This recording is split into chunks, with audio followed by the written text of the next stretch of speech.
Bizim Elvüsar müəllim tarixdən tanıdığımız İmam Hüseyin beyyət etməzdi. Ki, etmədi də. Bəli.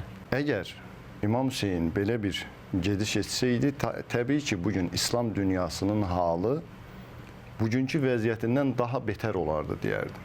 İmam Hüseyin bu şəhadəti ilə ümumbəşəri bir dəyərə çevrildi.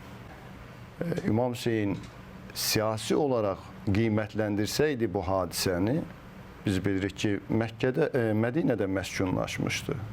Orada da özünün imamətini və xəlifəliyini elan edə bilərdi.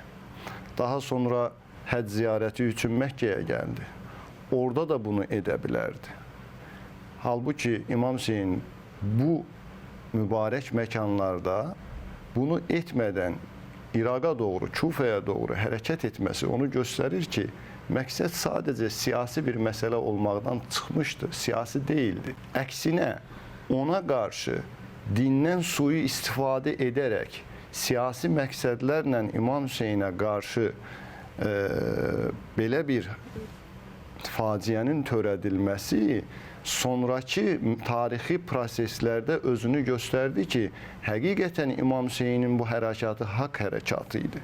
Çünki daha sonra biz tarixdən bilirik Mədinənin mühasirəyə alınması, mübarək Kəbənin mancalaqla dağıdılmağa çalışılması onu göstərirdi ki, İmam Hüseyin hərəkatı şəxsə qarşı olan bir hərəkat deyildi.